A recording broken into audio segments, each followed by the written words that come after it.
يتحايلوا عليه عشان يقعد من الشغل، كان بيقف كده.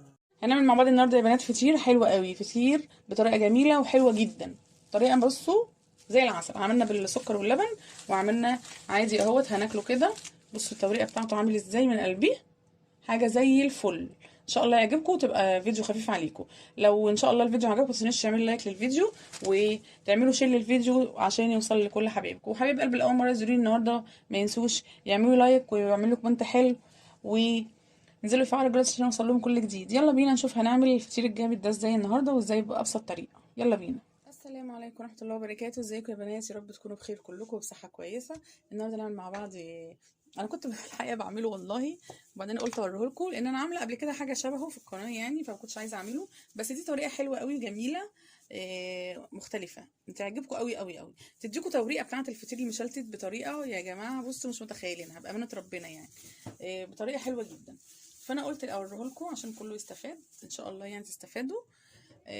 بصوا بقى عندي زبده اهي، كنت بس مسخناها شويه اهي عشان ايه ادهن منها. تمام كده. وعندي ورق جلاش. هنعمل فطيره حلوه قوي، تقدري تعمليها بالسكر واللبن، تقدري تعمليها بالعسل، تقدري تسيبيها ساده مورقه كده تغمسوها بجبنه ببيض. بصوا براحتكم خالص يعني، هو هيبقى مش هتفرقوه خالص عن طريقه الفطير وطريقه الفطير بامانه يعني. بصوا انا عندي ورقه الجلاش بتاعتي اهي، فردتها افردها كده اهو، هعمل كده ادهن كل الورق بتاع الورقه بتاعتي زبده اهي، نفردها كويس جدا اهي.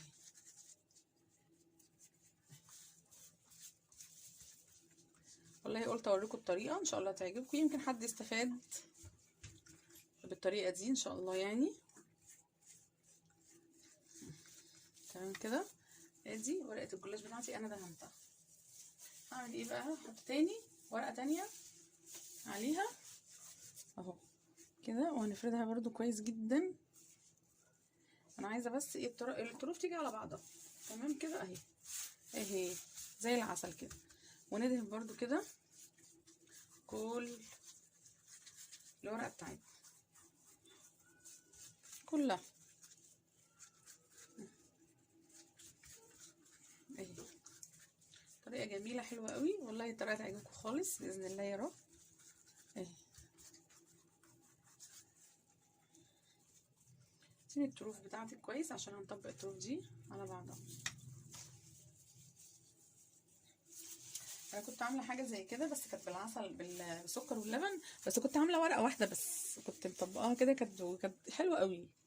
برضو لما بنستسهلها لما بنلاقيش حاجه حلوه او بيطلبوا حاجه حلوه في وقت، بتبقى هي اسهل حاجه بنعملها، بتبقى سهله جدا. الفيديو برضو موجود عندكم لو حابين تشوفوه، برضو مش مكلف خالص وسهل قوي برضو.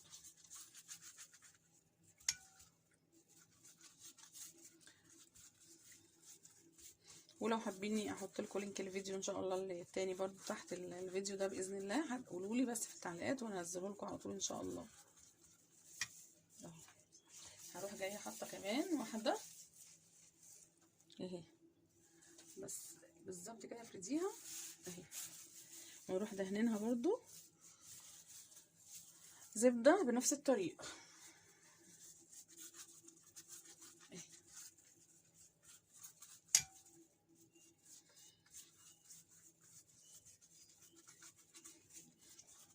حاجه مش مكلفه خالص وسهله، وفي اي وقت تقومي تعمليها وهتشوفي التوريقه بتاعته ان شاء الله تبقى حلوه وتعجبك يعني باذن الله يا رب. اهو تمام كده. هنروح عاملين ايه؟ جايبين الطرف بتاع الفطيره دي بتاع الجلاشه او الورق، هنجيب الطرف نروح حاطينه كده في الوسط اهو. تمام كده. ونروح ضاغطين عليه قوي عشان يلزق، ونروح حاطه الطرف التاني اهو بنفس الطريقه عليه، واروح ضغط عليه جامد قوي برضو علشان يلزق. تمام. واروح جايبه الزبده بتاعتي كده ودهنه كده بس، واروح جايبه الطرف ده كده بنفس الطريقه اهو اهو، نروح جايين ضاغطين عليه برضو قوي. تمام كده. والطرف ده برضو اهو نروح جايين حاطينه ودهنينه لا ضاغطين عليه جامد، ضغطي عليه جامد عشان يتقفل كله. تمام كده اهي اتقفلت كلها، وهشيلها اركنها على اللي انا عملته ده، ونقول ايه، ونعمل واحده تانية عشان تبقى سهله عليكم بس.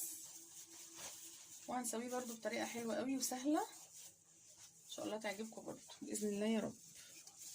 اهو هعمل كده وافرد برده الورقه بتاعتي اهي. تمام، هفرد الورقه كده وهدهنها برده بنفس الحكايه اهي. ادهنيها بالزبده كلها وافرديها كويس. اهم حاجه بس الطروف تبقى مفروده عشان تديك توريقه كويسه. تمام اهو كده. واروح حاطه واحده تانية عليها وبنفس الحكايه نكررها تاني في كل اللي موجود عندك. الكميه اللي هتعمليها بقى انتي وراحتك، اعمليها بنفس الطريقه. تمام كده. الكميه دي على حسب ايه العدد اللي عندك او الكميه اللي موجوده عندك هتعمليها. تمام اهو كده. وهندهن برضو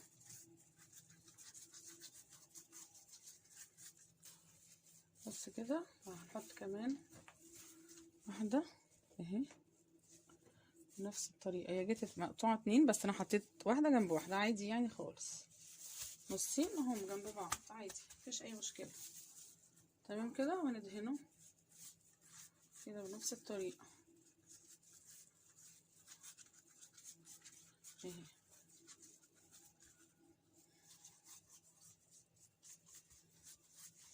ما حطيتش اي حاجه على الزبده دي خالص يا جماعه، مفيهاش اي حاجه، انا دوبك بس سخنتها شويه بقت طريه عشان هي كانت في الفريزر عندي. تمام بس هما 4 وحدات، ولو حابه تحطي 5 تمام براحتك خالص برضو اهو.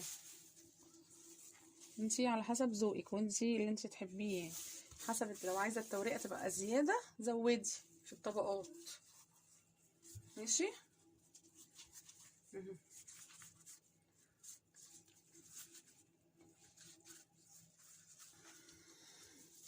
وهقفلها برضو بنفس الطريقه اهو في الوسط. هجيب الطرف في الوسط اهو في وسط الورق بتاعي اهو، واضغط عليه واجيب الطرف اللي قدامه التاني بنفس الطريقه واضغط عليه اهو اهو. تمام كده اهو. وهروح دهنه هنا وهنا بس، واقفل الطرفين برضو بنفس الحكايه. انا خلصت خلاص يا جماعه الكميه بتاعتي اهي، وهنروح على البوتاجاز بقى نشوف هنعمل ايه مع بعض. يلا بينا. ادي الطاسه بتاعتي اهي يا بنات. تمام كده سخنه، الطاسه بتاعتي سخنه. جيت كنت همسكها وهدهنها زبده. تمام هحط زبده بص عشان هي سخنه قوي. تمام كده اهو. احط زبده كده فيها وهنزل بالفطيره في الناحيه اللي انا قافلاها، الناحيه المقفوله من تحت. تمام كده اهي. تمام اهي.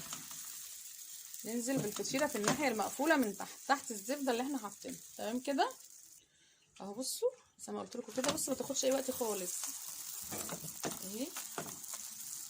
بصوا بتعمل ازاي، بتتنفخ يا جماعه. بصوا بتتنفخ والله. بصوا بطريقه حلوه جدا. بصوا بصوا اتنفخت ازاي اهي، لكنها فطيره مشلتته طالعه من الفرن. بصوا عامل ازاي، شايفين والله العظيم. بصوا حاجه كده زي العسل، الفطيره بتاعتي زي العسل. بصوا ادي الفطيره بتاعتي. بصوا ما شاء الله ولا قوه الا بالله. هي عارفين بتتنفخ ليه؟ عشان انا قافله الطروف بتاعتها من تحت كويس، انا ضغط عليها كويس وقافلاها كويس. شايفين بصوا بصوا منفوخه اهي. طريقه بصوا مفيش بعد كده، كتير مشلتت. وعايزه اقول لك الطريقه بتاعته زي العسل. عايزه اقول لك لو عايزه تعمليه بسكر ولبن هتطلعي في نفس الوقت ده اللي احنا الفطيره خلصت فيه اهي، طلعي وحطي روحي حاطه على طول السكر البودر واللبن عليه. تمام كده. عايزه تسيبيه زي ما هو هتطلعي زي ما هو وتقطعي الفطيره كده 4 براحتك خالص. تمام كده اهو. طلعناها هندهن تاني الصينيه بتاعتنا القلايه وهنحط واحده كمان بنفس الطريقه، هنقلبها على اهو، هنحطها على الناحيه المقفوله من تحت عشان تتقفل معانا كويس. تمام كده، ونكمل بقيه الكميه بنفس الطريقه. خلاص كده اهو الناحيه التانية بنفس الطريقه اهي، طريقه حلوه جدا. بس حط بس كده في الجناب كده زي الزبده اهو. بصوا الفطيره بتاعتي بقت عامله ازاي، عامله زي رغيف العيش، نفخت زي رغيف العيش بالظبط اهي. طريقه عايزه اقول لكم مفيش بعد كده والله العظيم اهو، حاجه كده زي العسل. شايفين جمالها وشايفين حلاوتها. بصوا يا بنات بقى، لو انتوا حابين يعني، بصوا الفطيره بتاعتي قد ايه جميله. لو حابه تحطي سكر، لبن وسكر، هتحطي كده، انا بوريكي عشان برضو لو حابه تعملي كده اهو. هتجيبي اللبن بتاعك اهو اهو، هتحطي على الفطيره بتاعتك كده لبن اهي اهي، تسقيها اللبن كده بتاعها اهو. تمام، وبعدين هتروحي واخده السكر البودر وتروحي ايه رشه كده عليها اهو، سكر بودره رشه عليه. في الحاله دي عملناها بالسكر واللبن اهو. بصوا بتشربوا ازاي، من عند السكر بتاعي اهو. تمام، رشي عليها كده زي ما انت عايزه اهو. في الحاله دي عملناها اهو بالسكر واللبن وهي سخنه، لازم نحطها وهي سخنه كده عشان تشرب اللبن بتاعنا كده. بصوا شربت اللبن ازاي، بصوا بقت حامله ازاي، بصوا. تمام كده اهي، وشربت اللبن بتاعها وحطينا السكر كمان داب عليها. تمام كده، مش هتحطي كده هتطلعيه بقى عادي، ومش هتحطي لبن عليه وهتسيبيه فطير عادي مورق وتاكليه عادي. حطيه كده على بعضه عشان يطرى. تمام كده الفطير بتاعي يا بنات بعد ما خلص، شايفين جماله؟ ده اللي احنا عملناه باللبن والسكر البودر، وده اللي احنا سيبناه بحاله اهو علشان هناكله كده، مش هنعمله بالسكر والايه واللبن. بصوا التوريقه بتاعته وبصوا جماله، بصوا عامل ازاي، شايفينه عامل ازاي يا بنات؟ بصوا ده، بصوا التوريقه، ولو زودتي كمان في الطبقات هتبقى تاخدي توريقه احسن من كده. يا رب يكون فيديو النهارده عجبكم ويكون عند حسن ظنكم، واشوفكم ان شاء الله في فيديو جديد، والسلام عليكم ورحمه الله وبركاته.